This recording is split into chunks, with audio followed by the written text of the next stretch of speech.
बहुत बुरा हाल हो जाएगा। ऐसा कहते ही उसने ऐसे थप्पड़ किया था कि तू घना ना बोला कर, इतने में अंतर्ध्यान हो गए। अब जब वो अंतर्ध्यान हो गए तो दोनों फूट फूट कर रोने लगे, सारी उम्र रोते रहे। ये तो कोई भगवान था, कोई फरिश्ता था, इतने दयालु है परमात्मा। ये कसक भी जो उसने परमात्मा की तरफ उन्होंने शेष जीवन रो रो कर बिताया, ये भी परमात्मा के चरणों में क्रेडिट हो गया उनका, जिसके कारण उनको फिर पुनः जन्म मनुष्य का हुआ और ब्राह्मण के घर जन्म हुआ। दोनों का फिर शादी संयोग हुआ।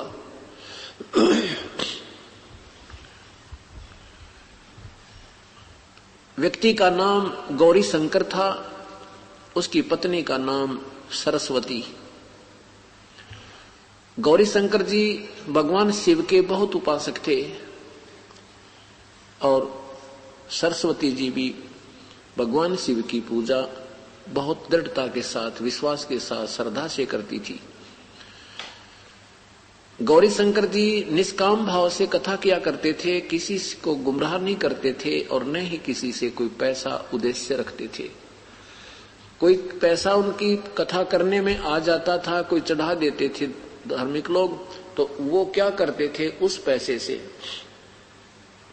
जितना घर में परिवार में पोषण में आवश्यकता होती थी पैसा रख लेते थे, शेष का भंडारा कर देते थे। वो कोई संग्रह संचन नहीं करते थे, जिसके कारण बनारस के अंदर उस गौरी शंकर जी का नाम आदर की दृष्टि से लिया जाता था, जिस कारण से अन्य ब्राह्मण लोग उससे ईर्षा करते थे, क्योंकि वो दूसरे स्वार्थी लोग थे और वो गुमराह करके पैसे लालच उद्देश्य रख के और कथाएं करते थे। इस बात का ज्ञान उस समय के मुसलमान काजी और मुल्लाओं को हो गया कि ये गौरी शंकर ज्यादा ही हिंदू धर्म का प्रचार करने पर लगा है, इसके साथ कोई ब्राह्मण व्यक्ति, कोई ब्राह्मण नहीं है, हिंदू के जो मुखिया हैं ये नहीं है, इसको क्यों ना हम मुसलमान बना दें। इसी उद्देश्य से मुल्ला और काजियों ने सैकड़ों 7 व्यक्ति लेकर के उसके गौरी शंकर के घर में घुस गए, अपना पानी के छींटे मार दिए, उनके मटकों में अपना पानी डाल दिया, उनके मुख में पानी डाल दिया जबरदस्ती। और वो ब्राह्मण लोग, गुरु लोग देख रहे थे। उन्होंने कहा ये मुसलमान हो गया गौरी शंकर, अब इनका भाईचारा बंद करो, कोई नहीं इनसे बात करे, ये मुसलमान बन गए हैं। और फिर फैसला सुना दिया कि इनका गंगा में स्नान करना बंद, ये गंगा में स्नान नहीं करेंगे आज के बाद, क्योंकि मुसलमान गंगा में स्नान नहीं कर सकते। ऐसे इनकी अपनी बनाई हुई सोच है। और गंगा तो हर इंसान, हर प्राणी के लिए एक स्वच्छ जल है, कोई भी उसका लाभ उठा सकता है। परंतु काल ने हमें बांट दिया न्यारी न्यारी बाटों में, एक दूसरे के दुश्मन बना दिया, क्योंकि कलयुग में हमने पार होना है और काल नहीं चाहता कि ये जीव यहां से निकल जाए। तो उन्होंने, मुसलमानों ने उनका नाम, मनुष्य का नाम नीरू रख दिया, नीरू अली, और सरस्वती का नाम नीमा रख दिया। अब गंगा में स्नान करना उनका बंद कर दिया गया था। वो दोनों के दोनों सुबह ब्रह्म मुहूर्त में 1.5 घंटा सूर्य उदय होने से पूर्व 1.5 घंटा पहले के समय को ब्रह्म मुहूर्त कहा जाता है। वो दोनों के दोनों एक लहर तारा नाम का तालाब था, सरोवर था, उसमें स्नान करने के लिए जाया करते थे। वो लहर तारा तालाब कैसे उसका नाम पड़ा? गंगा का पानी, गंगा जी का पानी पटरी से उछलकर लहरों के द्वारा, विशेषकर वर्षा के दिनों में, और वो ऊपर से उछलकर एक बहुत बड़ी झील का रूप धारण कर लेता था, करा हुआ था, उसको लहर तारा नाम का तालाब बोला जाता था। लहर के द्वारा इकट्ठा हुआ पानी और तारा उस क्षेत्र का स्थान था, नाम था, इसलिए लहर तारा तालाब नाम से वो प्रसिद्ध था। उसमें बहुत बड़े बड़े बड़े कमल के फूल उगे हुए थे, बहुत ही निर्मल जल, स्वच्छ जल था। नीरू और नीमा प्रतिदिन स्नान करने के लिए वहां जाया करते थे। अब उनकी लगभग, नीरू की आयु भी 50-55 साल की होगी, से भी ऊपर होगी थी। तब तक उनको कोई संतान नहीं थी। परमात्मा अपनी प्यारी आत्मा सुदर्शन जी के उस वचन को याद रखते हुए उन्हीं आत्माओं के लिए फिर उनसे मिले। कैसे मिले? सन 1398 विक्रमी संवत 1455 ज्येष्ठ सुदी पूर्णमासी के दिन परमात्मा सतलोक से चलकर आए और लहर तारा तालाब के अंदर कमल के फूल पर एक नवजात शिशु का रूप धारण कर लिया। जब परमेश्वर आकाश से आ रहे थे, उनका शरीर बहुत तेजों में था। दूर स्थान से ऐसा लगता है, दूर से, कि जैसे कोई प्रकाश पुंज आ रहा हो। उस समय श्री रामानंद जी के एक शिष्य ऋषि अष्टानंद जी उसी लहर तारा तालाब पर स्नान कर रहे थे। स्नान करने के उपरांत वहां बैठकर साधना करने का प्रयत्न कर रहे थे। और जो ही अष्टानंद जी ने ऊपर देखा, आकाश में एक बहुत गजब, बहुत ही तेज रोशनी नजर आई।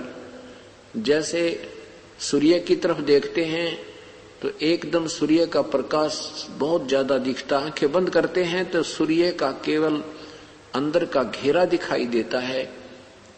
तो ऐसे जो ही उसने देखा, उस प्रकाश की तरफ उसकी आंखें बंद होगी, आंखें चुंदी आ गई। आंखें बंद की तो उसमें एक बालक रूप दिखाई दिया। आंखें फिर खोली तो वो प्रकाश एक कमल के फूल पर सिमटता हुआ नजर आया। और फिर आंखें बंद की तो देखा कोई बालक, ये तो कोई नवजात शिशु नजर आ रहा है। फिर देखा अंधेरा था, कुछ नहीं दिखाई दिया। अब उस अष्टानंद जी ने सोचा कि ये कोई मेरी भक्ति की उपलब्धि है या कोई मेरी वैसी भ्रमना है, आज मैंने प्रकाश दिखाई दिया। क्योंकि हमने भगवान को प्रकाश रूप मान रखा है इन दंत कथा सुनाने वाले ऋषि और महर्षियों की थ्योरी से, उनके सिद्धांत से। इस दृष्टिकोण से अष्टानंद जी ने सोचा कि शायद मुझे आज भगवान की प्राप्ति हो गई हो, मेरी साधना सफल हो चुकी हो, अपने गुरुदेव से पूछता हूं।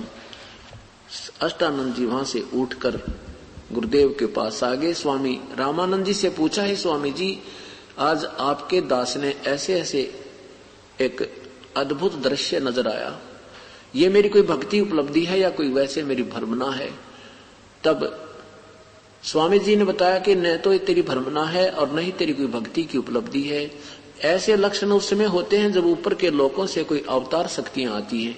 अब वो किसी माँ के पेट में गर्भ धारण करेंगे, आएंगे और फिर वो यहाँ लीला करेंगे। क्योंकि इन महापुरुषों को अभी तक यही ज्ञान है कि माँ के बिना कोई जन्म लेता नहीं। क्योंकि श्री राम, श्री कृष्ण जितने भी अवतार गणाए हैं ये सब माँ से ही उत्पन्न हुए, लेकिन कबीर परमात्मा ये माँ से जन्म नहीं लेते, क्योंकि ये सर्व के सृजनहार हैं। उधर से नीरू नीमा स्नान करने के लिए प्रतिदिन की तरह चल प्रस्थान कर दिया। चल पड़ते हैं। रास्ते में नीमा अपने पति नीरू से के साथ चलती चलती कह रही है, ए भगवान शिव जी, क्योंकि वह बेशक मुसलमान बन गए थे लेकिन भगवान शिव की आस्था उनके हृदय से नहीं हट रही थी। कहा कि हे भगवान, हे परमेश्वर, हे भगवान शिव जी, हे त्रिलोकीनाथ, एक खिलौना हमें भी दे देते। क्या आपके दरबार में बच्चों की कमी पड़ गई? हे प्रभु, हमारा भी संसार में सिर हो जाता, हमारा भी संसार में साझा हो जाता। ऐसा कहकर के बहुत बुरी तरह फूट फूट कर रोने लगी, हिचकी बंद गई रोते रोते। तब नीरू ने कहा कि नीमा, हमारे भाग्य में संतान नहीं है, भगवान कहां से देंगे? और ऐसे तू रोती रहेगी, तेरी आंखें फूट जाएंगी, तेरी आंखें भी कमजोर हो जाएंगी। कोई उंगली, बुढ़ापे में उंगली पकड़ने वाला नहीं है, और उधर से तू रो रो के आंखें खराब कर लेगी। क्यों अपना जीवन व्यर्थ कर रही है? प्रभु की रजा में हमें राजी रहना चाहिए।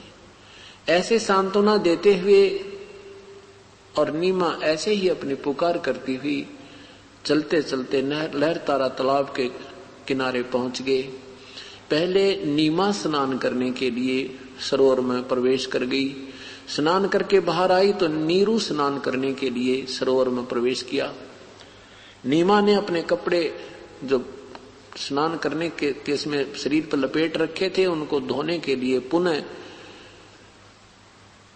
सरोवर के किनारे गई। तब तक कुछ चांदना सा होने लग गया था, कुछ रोशनी, कुछ प्रकाश सा सूर्य का उदय हो चुका था, लेकिन फिर भी वस्तुएं स्पष्ट नजर नहीं आ रही थी।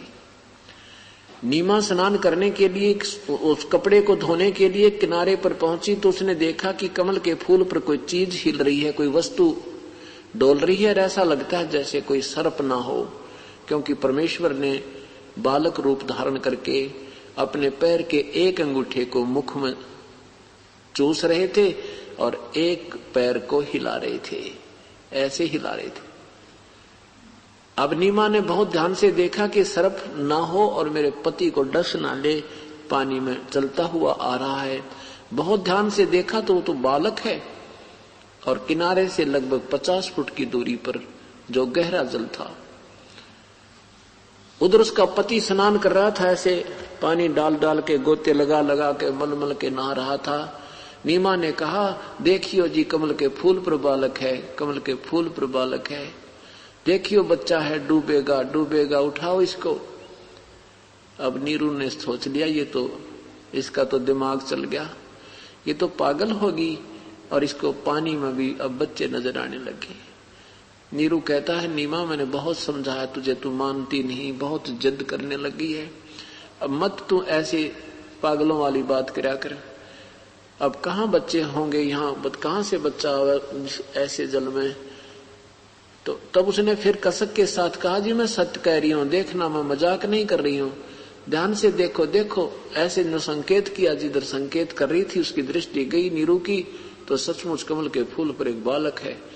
आओ देखा ना ताव देखा, एकदम कमल के फूल समेत तोड़ के और बाहर निकाल लाया। अपनी पत्नी को दे दिया कि सचमुच ये तो बालक है, डूब जाता। स्नान करने लग गया। स्नान कर रहा था, उधर से नीमा उस परमेश्वर को सीने से लगा के पुत्रवत प्यार कर रही थी। कभी उसके मुख को चूम रही है, कभी माथे को चूम रही है, कभी अपने भगवान शंकर का शुक्र मना रही है। अब देखो पुण्यात्माओं, इन भगवानों के नंबर न्यू बन रहे हैं। करता कौन है, कहते धनी का पेख ना पे, जगत का पेख ना पेखा और धनी का कितना नाम न देखा। उस परमेश्वर का कितना जिक्र नहीं और शुक्र मना रही है। ए भगवान शंकर, आज ही अर्ज करी थी आपके सामने हृदय से, आज ही जोड़ी भर दी मेरी। और उस परमेश्वर को सीने से लगा रही है, कभी उससे प्यार कर रही है और सुख आंखों में पानी भराया और सुख कोई जबान नहीं कि प्रभु के गुण किस शब्द से गाऊं। ऐसी आत्म विभोर होकर बच्चे को लाड कर रही है। अब नीरू बाहर आया। नीरू ने हिसाब लगाया कि हम पहले तो मुसलमान बना रखे, मुसलमान हमारे साथी नहीं, हिंदुओं से मेल नहीं, और इस बच्चे को अगर हम घर ले चलेंगे तो नगरी के लोग पूछेंगे किसका बच्चा है, कहाँ से उठा लाए, कोई चोरी करके लाए हो, इसकी माँ रो रही होगी, बताओ इनके माँ बाप कौन है। ये कूट कूट के हुलिया बिगाड़ देंगे और हम कहेंगे कमल के फूल पर है, ये कहते हैं झूठ बोल रहे हैं, कमल के फूल पर बालक हो नहीं सकता, कैसे रुक सकता है। अब बताओ कैसे बताएंगे। तो इस दृष्टिकोण से उसने अपनी पत्नी से कहा कि आप इस बच्चे को यहीं छोड़ दो, इसको घर ना ले जाने में हमारा हित है। नीमा कहने लगी, जी मुझे नहीं मालूम, मुझे नहीं मालूम इस बालक ने मेरे पे क्या जादू कर दिया, इसके बिना मैं अब रह नहीं सकती, मैं अपने प्राण त्याग सकती हूं, इस बालक को नहीं छोड़ सकती। पुण्यात्माओं विचार कीजिए, जिस परमेश्वर को ब्रह्मा विष्णु महेश तरस रहे हैं, जिस परमेश्वर को ऋषि और मुनि ढूंढ ढूंढ के अपने शरीर को समाप्त करके चले गए, और वो परमेश्वर जिस पुण्य आत्मा के हाथों में और जिसने उसको सीने का लगाया होगा, उस बहन का, उस आत्मा का जो आत्मिक सुख किसी भी शब्दों से वर्णन नहीं किया जा सकता। जिसके नाम लेने से हमारी आत्मा भर आ रही है, रोंग रोंग खड़े हो जाते हैं उस परमेश्वर की चाह में जिससे हम बिछुड़ कर आए हैं। और वो स्वयं आकर के जिस बहन और भाई के सीने से लगा है, जिसने पुत्रवत उनको प्यार दिया है, अब उस सुख को वही जान सकते हैं।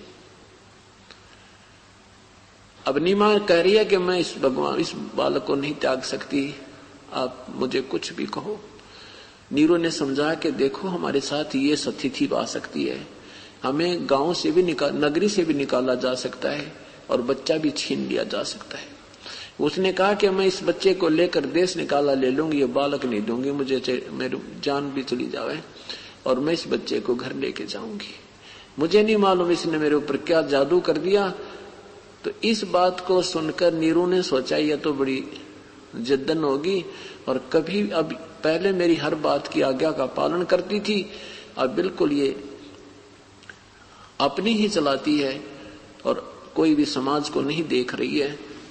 तो नीरू ने पहली बार अपनी पत्नी की तरफ थप्पड़ किया, क्योंकि उसको मालूम था कि इसके संतान नहीं है। मैं इसको उसकी किसी भी जो है ना इच्छा को अवहेलना नहीं करता था, परंतु आज उसने देखा कि मान नहीं रही है, तो पहली बार आंखों में पानी भर के, जैसे प्यार से भी और दुख से भी, और कहता तू बहुत अनाड़ी होगी है, आज तेरे मैं थप्पड़ मारूंगा, रख दे इस बालक को। ऐसे जो ही हाथ किया तो परमात्मा बोल पड़े वो नवजात शिशु के रूप में, कहने लगा नीरू मुझे साथ ले चल तेरे घर में, मैं तुम्हारे लिए आया हूं, तुम्हें कोई आपत्ति नहीं आएगी। इस बात से नीरू घबरा गया कि कहीं कोई देव ना हो, कोई फरिश्ता ना हो, और आगे आगे चल पड़ा चुपचाप। नीमा बच्चे को लेकर साथ चल पड़ी। नगरी में जब पहुंचे तो लोगों ने पूछा, देखा कि न्यू तो पूछना भूल गए किसका बच्चा है, ये तो बता दिया कि कमल के फूल पर हमें मिला है।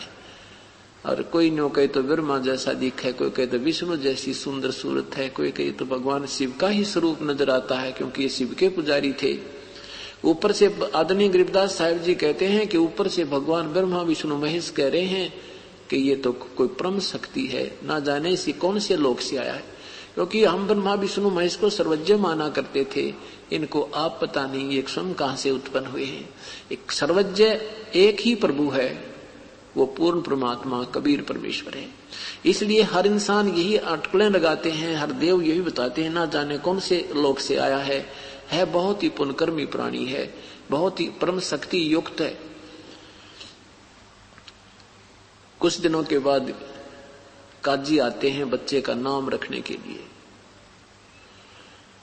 काजी आए कुरान ले दर लड़के का नाम, अक्सर अक्सर मैं फुरिया धन कबीर बलि जाऊं मैं। काजियों ने आकर कहा भी हम नाम रखेंगे बच्चे का। कुरान शरीफ एक पवित्र पुस्तक लेकर आते हैं, उसके आधार पर नाम रखते हैं। जैसे पवित्र गीता जी है, इस प्रकार की कुरान शरीफ भी उनके लिए इतनी आदरणीय और पूजनीय है। जिस भी किसी के बच्चा होता है तो उस कुरान शरीफ को ऐसे खोल देते हैं एक मंत्र सा बोल के, और उसके ऊपर पहला जो अक्षर होता है राइट हैंड ने, क्योंकि ये अरबी और उर्दू उल्टी लिखी जाए, तो उस अक्षर के ऊपर वो नाम रखते हैं। जैसे र आ जाता है तो रफीक अहमद, रफीक अली, ऐसे ऐसे वो नाम रखते हैं। तो उसमें क्या देखा कि कबीर नाम है।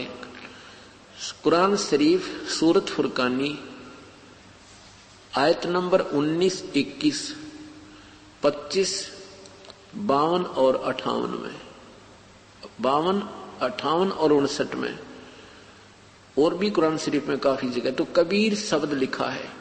और वही कबीर शब्द उनको उस दोहे के पहले अक्षर में आ गया। तो उन्होंने कहा, अब आपस में डिस्कस की काजी और मुल्ला ने कि ये तो बहुत ही उत्तम नाम है, ये गरीब, ये छोटे जुलाहे के नहीं रखने योग्य है, ये तो बड़े घरानों में रखने योग्य है, ऐसे ऐसे। तो उन्होंने फिर कहा फिर खोल कुरान को। वो दूसरी बार फिर कुरान शरीफ को खोला तो जिस पृष्ठ पर देखा वो पूरे ही पृष्ठ दोनों के दोनों, दूसरा लेख नहीं रहा, कबीर कबीर, कबीरा कबीरा, कबीरन कबीरन, ये सब लिखा हुआ था। उन्होंने फिर देखा, पूरी कुरान शरीफ उलट पुलट कर देख ली, कुरान वाला लेख समाप्त होकर के पूरी सारी की सारी उस कुरान शरीफ में जो वो लेकर आए थे केवल कबीर शब्द रहा। और परमात्मा नवजात शिशु रूप में बोले कि मुल्ला काजी मेरा नाम कबीर ही चलेगा इस कलयुग में। अब जब सामने बालक बोला उन मुल्लाओं की बंदगी कि ये तो कोई फरिश्ता है, और वो कुरान शरीफ भी वहीं पटक दी, कहने लगे कोई जादूगर है ये तो, ना जाने कौन सिद्ध पुरुष है, इसने हमारी कुरान शरीफ का ही जो ना काम बिगाड़ दिया। इस प्रकार परमात्मा का नाम कबीर चला, क्योंकि इस युग में उन्होंने अपना नाम कबीर ही प्रचलित करना था। क्योंकि कबीर नाम लेने से भी हमारे पुण्य बनते हैं, हमारे ये ऐसा निर्मल नाम है।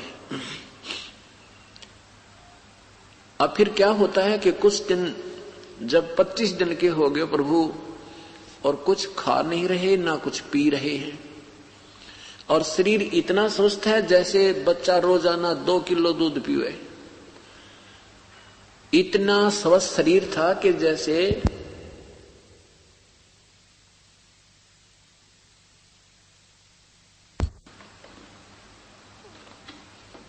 दो किलो दूध बच्चा प्रतिदिन पी रहा हो, ऐसा हष्ट पुष्ट शरीर, और खा पी कुछ नहीं रहा।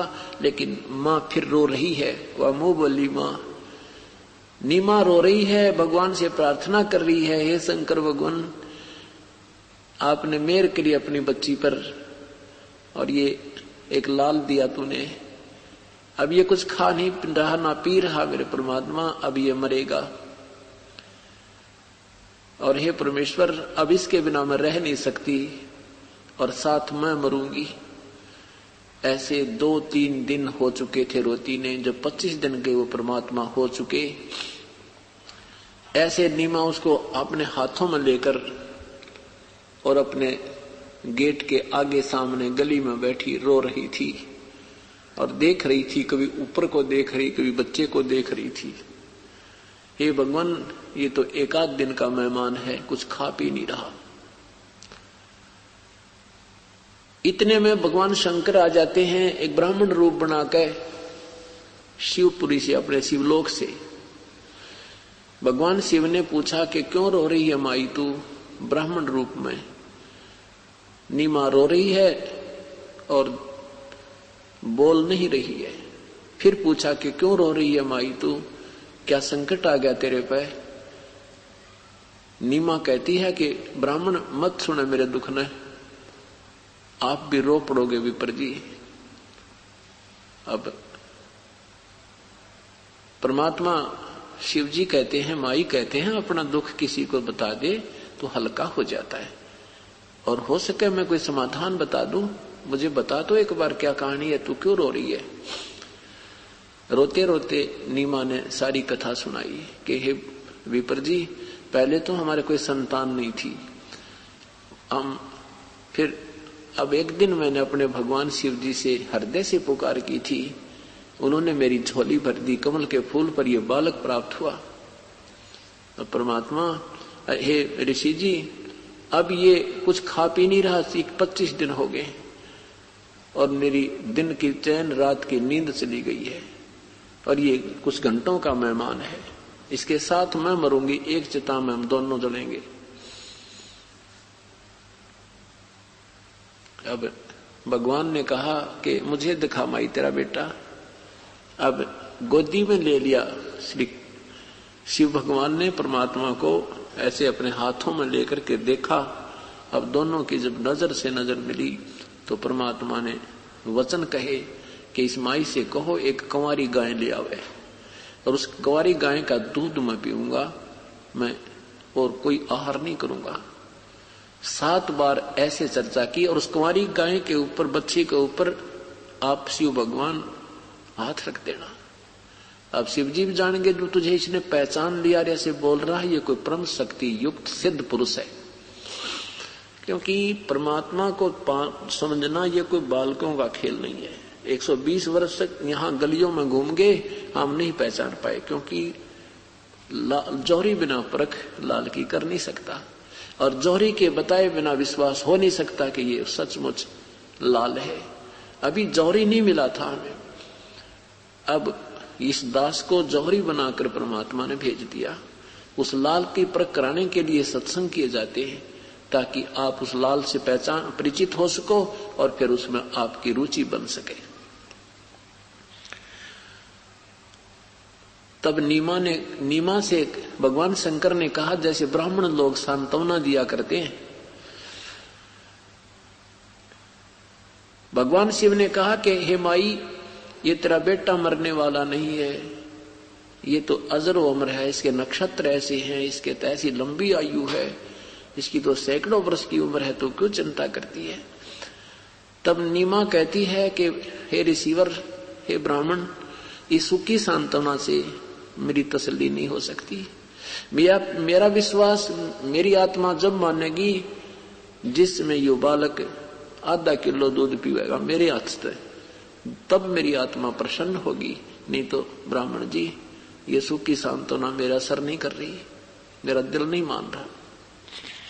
तब उसने कहा कि जा, तेरा पति कहाँ, उसको बुला और एक कुंवारी गाय ले आ, और एक कुम्हार के घर से स्वच्छ बर्तन भी साथ लेता आएगा। नीरू को आवाज लगाई, नीरू बाहर आया, उसने कहा कि कुंवारी गाय लाओ, और ये ब्राह्मण जी कह रहे हैं वो गाय दूध देवेगी। नीरू जाग चुप करके चल पड़ा, क्योंकि पहले विश्वास किया करते संतों की हर बात पर। नीरू चला गया, एक कुंवारी बछिया ले आया और कुम्हार के घर से एक कोरा पात्र भी लेता आया, मटका छोटे साइज का। भगवान शिव ने परमेश्वर के आदेश कुंवारी बछिया के हाथ कमर पे हाथ मारा और लंबे लंबे सतन हो गए उस गाय के, बछिया के, और अपने आप दूध उनसे धार बंद गई और नीचे वो पात्र रख दिया। पात्र भरते ही बंद हो गया। परमेश्वर ने कहा कि ये अपने जीवन दूध देवेगी, कभी नए दूध नहीं होगी और ना ही ये ब्यावेगी।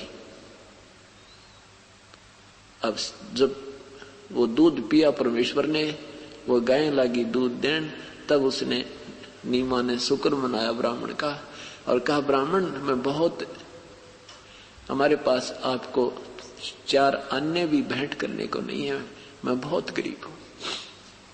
तो भगवान शिव ने कहा, माई मैं वो ब्राह्मण नहीं हूं तो दक्षिणा लेने के लिए आते हैं,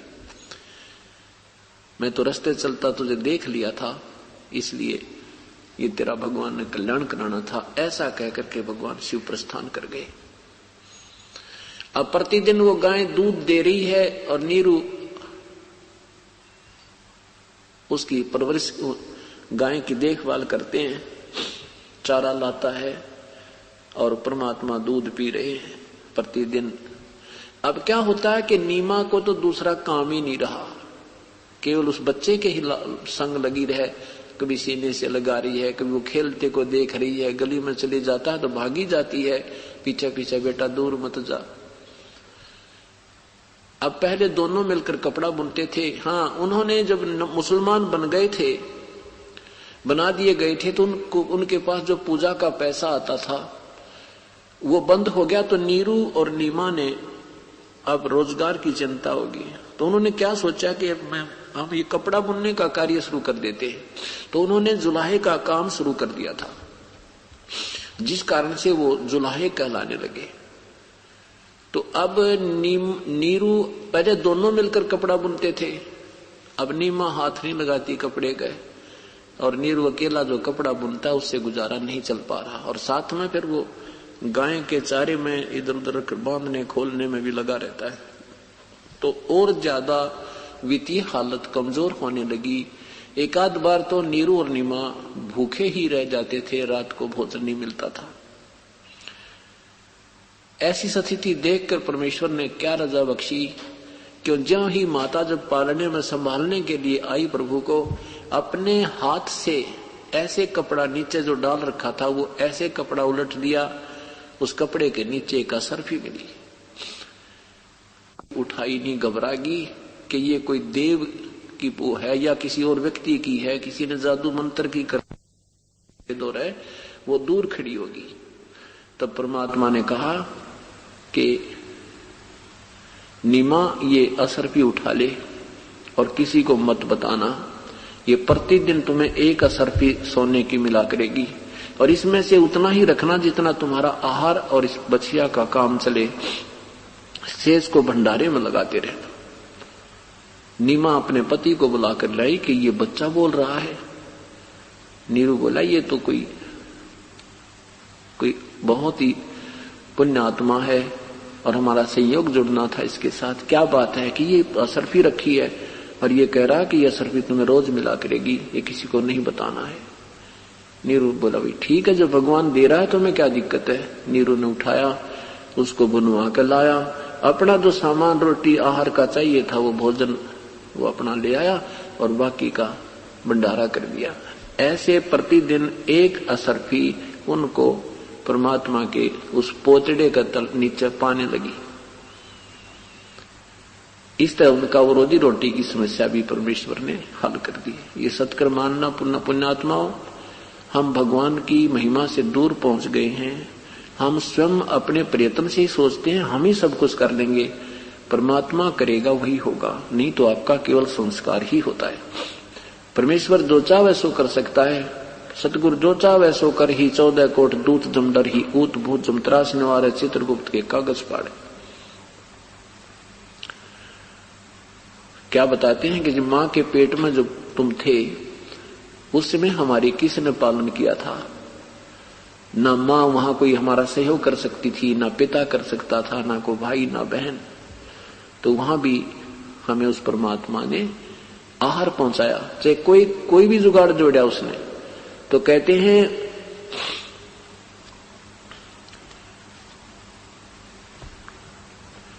खान पान तो कुंजिया उधर बीच अनुपान, तिस समर्थ की बंदगी अब भूल गया शैतान। जिस परमात्मा ने तेरे मां के पेट में भी उधर बीच पोषण किया, बिन जननी के दूध, मां के पेट में भी तो उसी ने हमारा 9 महीने तक परवरिश की थी, पालन किया था। अब तू सोचता है कि मैं ही सब कुछ कर दूंगा। ठीक है, जो तेरे से करा रहा है वो भी तेरा संस्कार करा रहा है, और जब तुम परमात्मा के चरणों में आ जाओगे फिर उस परमेश्वर की शक्ति से आप चलोगे। पहले आपको केवल आपका वो संस्कार चला रहा था। इस तरह आप जैसे भी प्रभु फिर आपके साथ व्यवस्था करे उसमें प्रसन्न रहना। अब क्या होता है कि कुछ दिनों के बाद वो बच्चा बड़ा हुआ। लीला की मालिक ने अपना शरीर जब उनका 5 वर्ष का हो गया तो घूमने फिरने लगे, इधर उधर जाते हैं। कहीं कोई सत्संग हो रहा है तो वहां उनकी बातों को सुनकर सत्संग करने वालों से प्रश्न उत्तर करने लगे। अब परमेश्वर ने अपनी इस लीला को और साथ में भक्ति मार्ग को प्रकट करना था, इसलिए उन्होंने उचित समझा कि गुरु बनाया जाए, क्योंकि गुरु के बिना ये भक्ति मार्ग नहीं चलेगा। परमात्मा को कोई आवश्यकता नहीं थी गुरु बनाने की। उन्होंने मर्यादा हमारे लिए ये मर्यादा बनाए रखने के लिए कि काल कहीं फिर डांडी मार जाएगा। आने वाले समय में लोग कहा करेंगे कबीर साहब ने कौन सा गुरु बनाया था, क्या आवश्यकता है गुरु की। और ये नकली लोग, ये संत डबो देंगे मेरी आत्माओं को, इस ज्ञान को उलझा देंगे। इसलिए परमात्मा ने ये मर्यादा बनाए रखने के लिए एक लीला की थी, औपचारिकता की थी गुरु बनाने की। 5 वर्ष के बच्चे हो गए और एक 2.5 वर्ष के बच्चे का रूप धारण करके पंचगंगा घाट के किनारे पर पौड़ियों में जाकर परमात्मा लेट गए। उधर से एक रामानंद नाम के ब्राह्मण, बहुत बड़े विद्वान माने जाते थे, वेद और गीता के मर्मज्ञ ज्ञाता जाने जाते थे। रामानंद जी ने बनारस के अंदर इन पाखंडी ब्राह्मणों की सब दुकानें बंद करवा दी थी और स्वयं वेदों और गीता को जैसा समझा था उस अनुसार से साधनाएं शुरू करा दी थी। उन्होंने 1400 ऋषि शिष्य बना रखे थे जो प्रचार किया करते थे श्री रामानंद जी के ज्ञान का वेदों और गीता अनुसार, और 52 दरबार लगाया करता था। एक दिन में वृद्ध होते हुए भी 52 स्थानों पर जाकर स्वयं भी जनता को संबोधित करता था, इतना मेहनत कर रहा था। अब रामानंद जी उस समय 104 वर्ष के हो चुके थे, जिसमें परमात्मा अपने शरीर को 5 वर्ष का बनाए हुए थे। 104 वर्ष के व्यक्ति यानी संत, लेकिन शरीर बहुत अच्छा था। और सुबह उठकर वो स्नान करने के लिए गंगा में स्नान करने जाते थे। पंचगंगा घाट एक स्थान, वहां पक्का घाट बना हुआ था। आज भी वहां पर स्वामी रामानंद जी का एक आश्रम बना है। ये दास एक बार देख कर आया था, काफी संगत को साथ ले जाकर। उस गंगा के से ज्यादा 2 एकड़ की दूरी पर, यानी 2-3 किले की दूरी पर, 600 फुट की दूरी पर उनका आश्रम था। वहां से स्नान करने के लिए वो गंगा के पंचगंगा घाट पर स्नान करने सुबह जाते थे।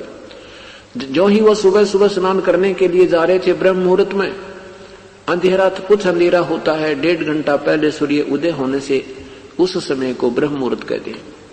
स्वामी जी पौड़ियों से नीचे उतर रहे हैं और आगे परमात्मा 2.5 वर्ष के बालक रूप में लेटे हुए हैं।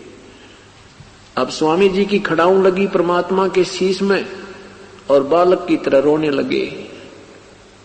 स्वामी रामानंद जी एकदम नीचे को झुके कि किसी बालक के चोट लगी, कोई बच्चा यहाँ कैसे आ गया है भगवान, ये किसी का बच्चा भूल कर यहाँ आ गया है, रास्ता भूल गया होगा। अब एकदम नीचे को झुके तो जो एक कंठी माला होती है, एक मनिया की माला, एक तुलसी का एक ही मनका होता है, एक सूत के अंदर धागे में डाल रखा होता है, और वो वैष्णव साधु होने का, उपदेशी होने का प्रतीक होता है। वो माला स्वामी जी के गले से निकलकर कबीर परमात्मा के गले में अंधेरे में डल गई। स्वामी जी को पता नहीं लगा और उसको उठाया बच्चे को और कहा, बेटा रो मत, राम राम बोल बेटा, राम राम बोल, राम के नाम से दुख दूर होते, रो मत, तेरे माता पिता के पास भिजवा देंगे, बेटा तू भूल से यहाँ आ गया, बैठ जा, मैं स्नान कर लेता हूँ। परमात्मा ने रोना बंद कर दिया और बैठ के एक पौड़ी के ऊपर जाके स्वामी जी स्नान करने लगे। परमात्मा वहां से अंतर्ध्यान हुए और अपने मुंह बोले माता पिता की झोंपड़ी पर आकर सो गए।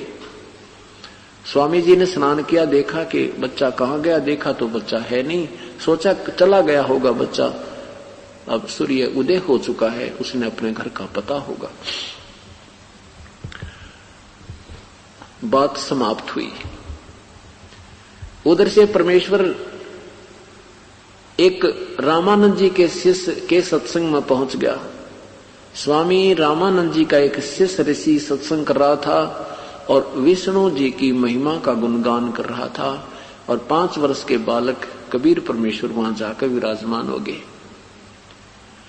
स्वामी जी, वो ऋषि जी कह रहे थे कि विष्णु भगवान सर्वेश्वर हैं, महेश्वर हैं, मृत्यु ये वासुदेव हैं, सर्वव्यापक हैं, सब ब्रह्मांडों के रचनहार हैं, अजरो अमर हैं। इन्होंने कंस को मारा, इन्होंने पूतना को मारा, इन्होंने शिशुपाल को मारा, श्री राम रूप में रावण को मारा, इन्होंने कुब्जा को उद्धारा, जटायु का उद्धार किया, भिलनी का उद्धार किया।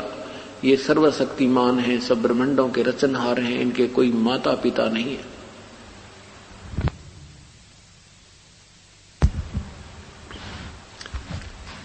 अब परमेश्वर खड़े हुए, सत्संग के उपरांत कबीर साहब खड़े हुए और कहा कि स्वामी जी मैं एक प्रश्न करना चाहता हूं, मुझे शंका हुई है। ऋषि जी ने कहा कि हाँ बोलो बेटा, क्या शंका है तेरी? कि मैंने एक दिन एक ब्राह्मण का सत्संग सुना था, वो शिवपुराण की कथा सुना रहा था, रुद्र संहिता अध्याय नंबर 6 और 7 में उसमें लिखा है कि भगवान विष्णु जी की उत्पत्ति सदाशिव और पार्वती जी से हुई। ये विष्णु जी शिव जी के पुत्र हैं। आप कहते हो कि विष्णु जी अजरो अमर हैं, इनके कोई माता पिता नहीं। एक दिन ब्रह्मा पुराण सुना था, उसमें लिखा था कि ब्रह्मा जी से विष्णु और शिव की उत्पत्ति हुई। देवी भागवत महापुराण में एक ब्राह्मण कथा सुना रहा था और ये दास भी वहां सुन रहा था। वो तीसरे स्कंद में कह रहा था कि ब्रह्मा विष्णु महेश के माता पिता, ब्रह्म इनके पिता हैं, दुर्गा इनकी माता, उसमें ऐसा बोल रहे थे वो। आप कहते हैं उनके कोई माता पिता नहीं। अब वो शिव पुराण भी साथ ही रखा हुआ था उसने, और देवी भागवत महापुराण भी साथ ही रखा था। और तीसरा स्कंद पढ़कर देखा, शिव पुराण छठा और सातवां रुद्र संहिता देखा तो ज्यों का तुम लिखा था, लेकिन उस समय ये शास्त्र संस्कृत में थे। उसने पढ़ा कि उसमें सचमुच लिखा है, लेकिन यही तो बीमारी रही कि हमने सत्य को स्वीकार किया ही नहीं।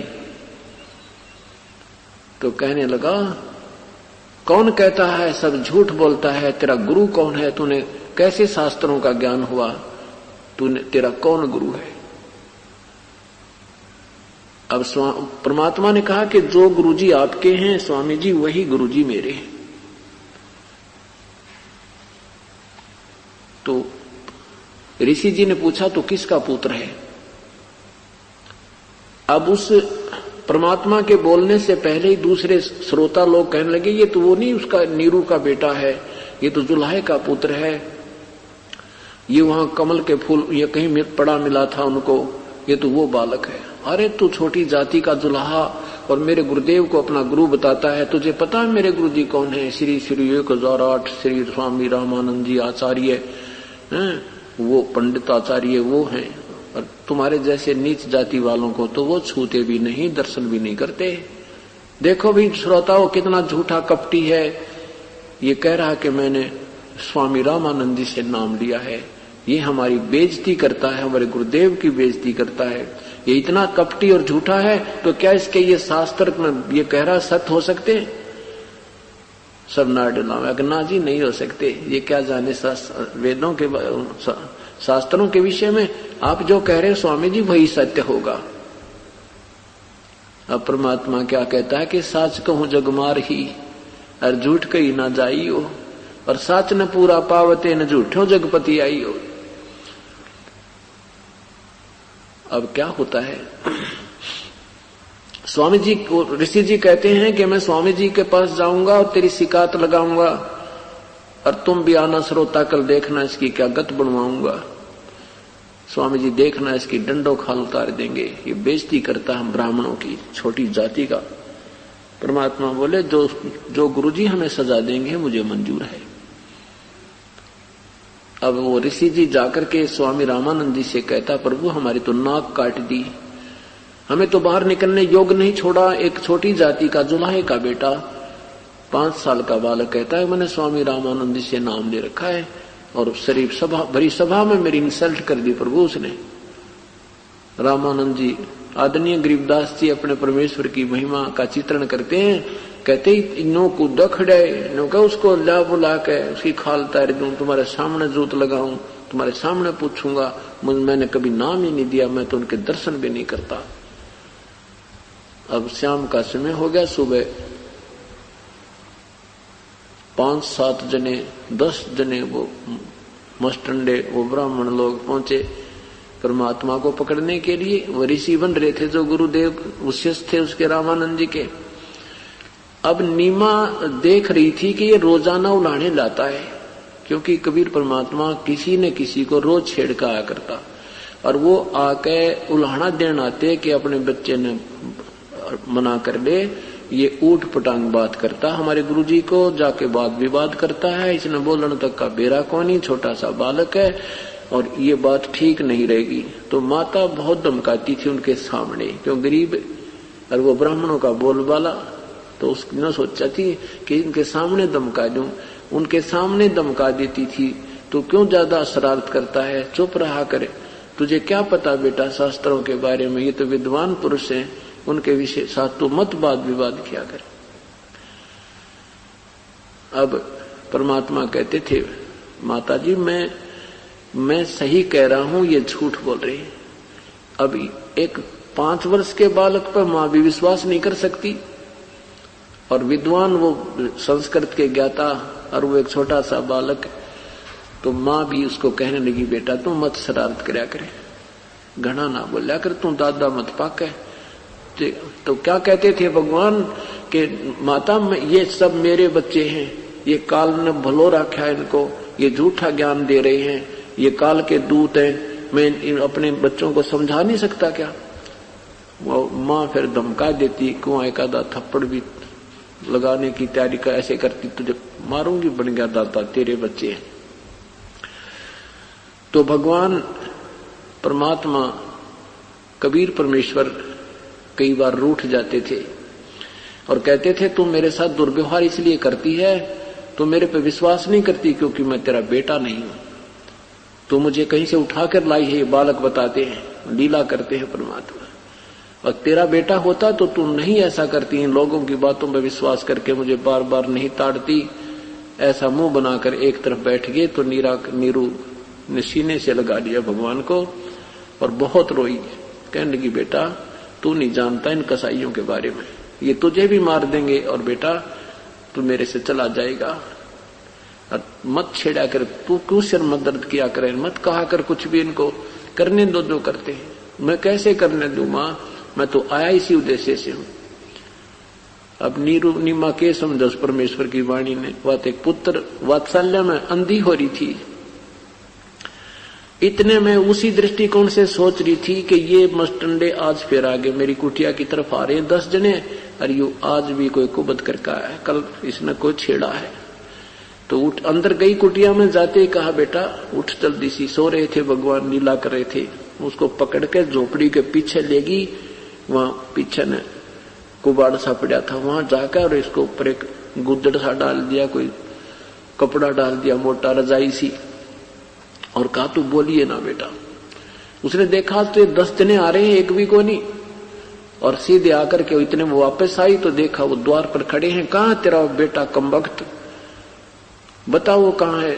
यूं कहकर के अंदर झोपड़ी में घुस गए और वो उठा कर उनकी चारपाई भी उलट पुलट कर दी। कहां है तुम्हारा बेटा? उसने हमारी नाक में दम कर रखा है, उसने कहा है कि हमने रामानंद जी से नाम ले रखा है, वो झूठा है। अब निम्मा ने सोची, आज तो ये निकम्मे कतई नहीं बख्शे। कहने के जी उनसे कहती, कोई बात तो बता दो, मेरे बेटे से क्या गलती होगी, मैं क्षमा याचना करती हूँ, मैं ताड़ दूंगी उसको। कहने नहीं बता कहाँ है वो। अब परमात्मा ने सोची है मेरी मुंह बोली माँ को दुखी करेंगे, पीछे से आवाज लगा दिया कि ये बैठा ऋषि जी में कुटिया के पीछे।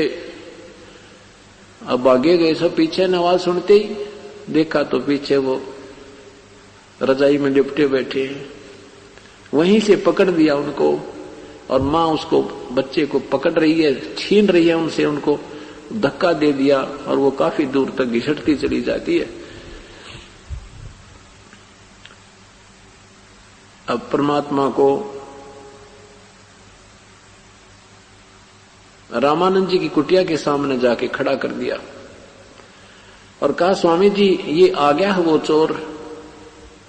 स्वामी जी रामानंद जी ने सामने एक पर्दा ला रखा था अपनी कुटिया के सामने, उस दिन विशेष एक पर्दा लगा दिया ये दिखाने के लिए दुनिया को कि मैं इसके दर्शन भी नहीं करता और इन छोटी जाति वालों की मैं शकल भी नहीं देखता। केवल ब्राह्मणों को ही उपदेश दीक्षा दिया करते थे स्वामी रामानंद जी, अन्य जाति वालों को हेय समझते थे। और परमात्मा ने या मरोड़ काटनी थी रामानंद जी की, उनको सीधा करना था। यह चौंध हटानी थी कि जाति और मजहब ऊंच नीच नहीं होते। ऊंच वही है जो शुभ काम करे चाहे किसी जाति का है, नीच वही है जो बुरे काम करे चाहे किसी मजहब या जाति का है।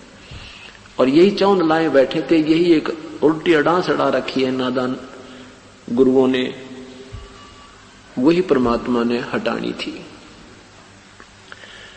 पर्दे के अंदर से रामानंद जी ने पूछा, तू कौन है, तेरी क्या जाति है, तूने क्यों हमारे नाक में दम कर रखा है? परमात्मा ने क्या कहा, जात हमारी जगत गुरु परमेश्वर है पंथे, दास गरीब लिखत पड़े मेरा नाम निरंजन कंत। कंत माने भगवान, प्रभु, स्वामी, पति। कंत माने पति। मालिक। अब आदरणीय गरीबदास साहिब की अमृतवाणी आपको सुनाते हैं, जो परमेश्वर के दर्शन करने के उपरांत उनकी दिव्य दृष्टि काम करने लगी थी और पहले और आगे की जो भी उन्हें घटनाएं थी वो एज की ज्यों की त्यों चित्रार्थ की। जैसे तुलसी साहिब जी ने श्री रामचंद्र जी की लाखों वर्ष पहले की घटी घटनाएं अपनी साधारण संत भाषा में चौपाइयों के माध्यम से चित्रित कर दी थी और ज्यों की त्यों ऐसे ही गरीबदास साहिब ने अपने परमेश्वर के विषय में अपनी अमर वाणी में कहा है।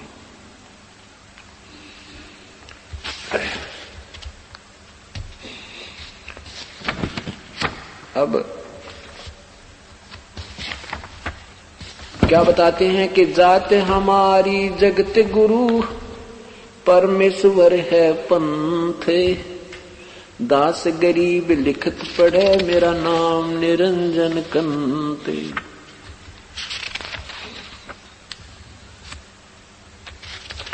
आडा पड़दा लाए करे रामानंद बूझनते, दास गरीब कुरंग छवि अदर ढाक कूदंत। डांक लगावा कहते हैं अंदर पर्दे के पीछे से आडा पर्दा लाकर रामानंद बूझंत और दास गरीब कुरंग छवि, कुरंग माने मर्ग, मर्ग की तरह खड़े कूदे नो गुस्से में दूसरों को दिखाने के लिए कि मैं बिल्कुल इसको नाम नहीं दिया, तुम्हारे सामने पोल खोल दूंगा। कुरंग छवि को जैसे मर्ग कूदा पर्दे के पीछे नो और कहता है अदर डांक कूदंत। कौन जात कुल पंथ है कौन तुम्हारा नाम। परमात्मा से पूछा कि तेरा कौन जाति है और किस नाम का उपदेश तुझे प्राप्त है और के तेरा पंथ है, बता। हम क्या, अगर तूने मेरे से नाम लिया तो बता सबके लिए मैं कौन सा नाम देता हूं, कौन सा हमारा पंथ है, कौन मेरा इष्ट है। ये तुझे ज्ञान भी होगा जब तू उपदेश लिया है। तो क्या कहते हैं कौन जात क्या तेरी जाति है, कौन जात कुल पंथ है कौन तुम्हारा नाम। दास गरीब आधीन गति वो बोलत हैं बलि जाऊं मैं।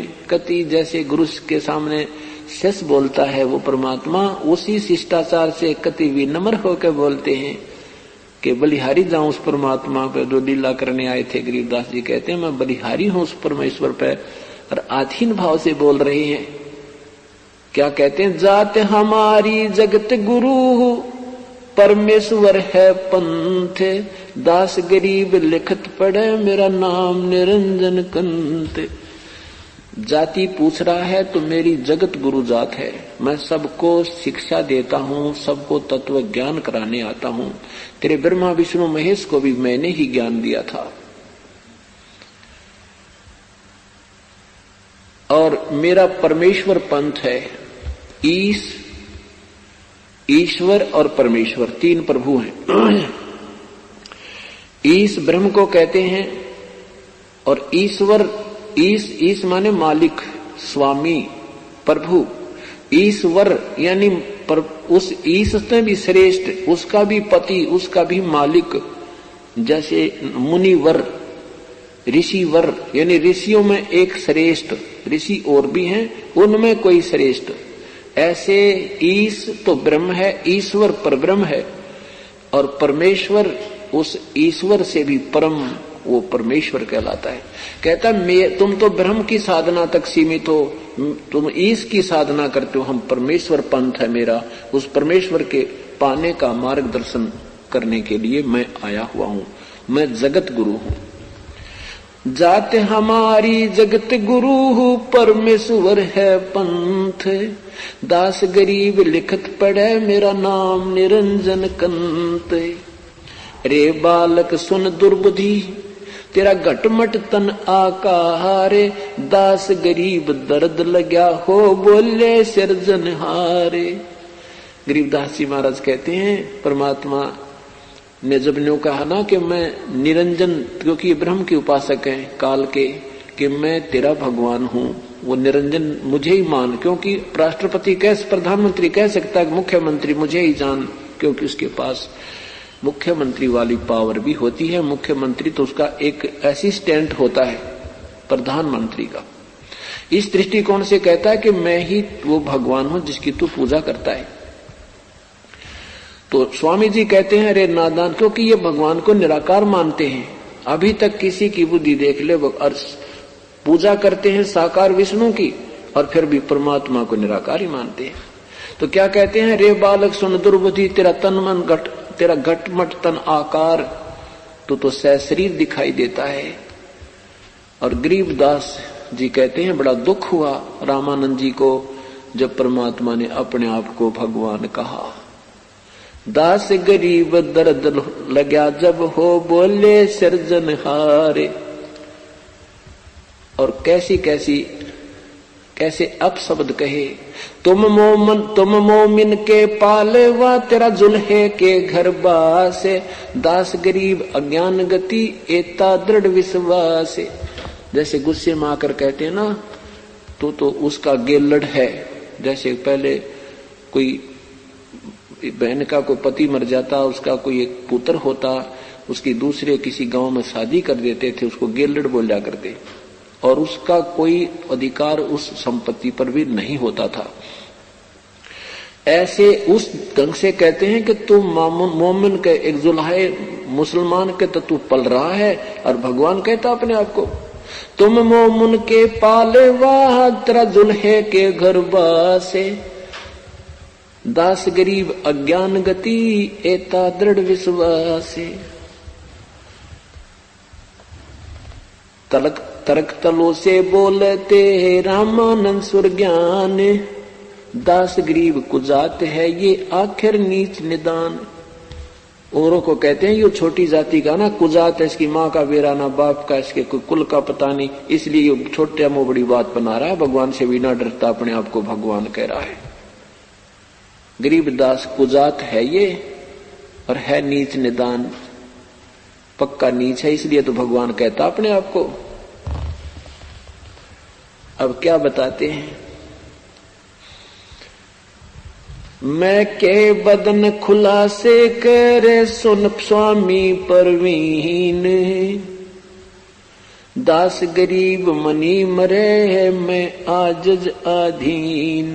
के हे स्वामी जी, आप मेरे गुरुदेव हो, मुझे नीच कहो चाहे कुत्ता कहो, मैं आपका बच्चा हूं और मुझे कोई दुख नहीं आपका, लेकिन मैं जो आपसे कह रहा हूं मैं वही हूं, इसमें कोई शंका नहीं। क्या बताते हैं, मैं अवगत गत से परे इन चार वेद से दूरी। दास गरीब दसों दिशा में सकल छंद भरपूर। इन तेरे चारों वेदों में जो वर्णित विधि है उससे नहीं मिलता मैं, इनसे भी अलग मेरा पाने का तरीका है, और मैं सर्वव्यापक भी हूं। मेरी सब जगह सारी पूरे सब ब्रह्मांडों पर मेरा कंट्रोल है।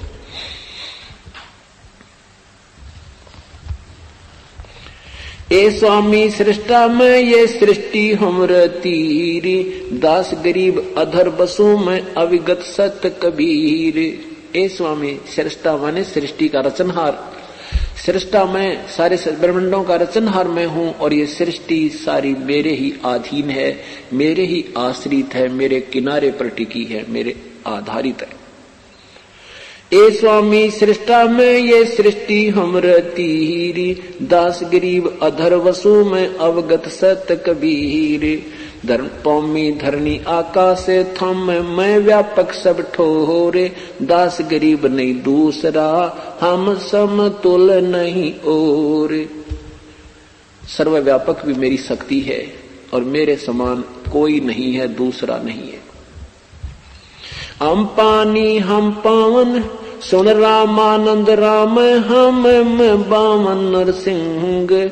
दास गरीब कदी कदी हम ही कृष्ण अभंग। कहने का भाव यह है कि ये कृष्ण और राम जैसी भी जो यहाँ लीला कर गई, ये मेरी ही पावर से करके गई हैं। इन्होंने पहले साधना की, मैं इनको शक्ति दी, तब इन्होंने ये कार्य, ये यहाँ कुछ तुम्हें लीलाएं दिखाई है, बाकी मैं इनसे बहुत समर्थ हूं। हम पानी हम पावन हैं, हम धरणी अगन आकाशे, गरीबदास तत्व 5 में हम ही शब्द निवासी। क्या बताते हैं कि हम पानी, हम पवन हैं, हम ही धरती, अगन, आकाश और 5 तत्वों में मैं ऐसे व्यापक हूं जैसे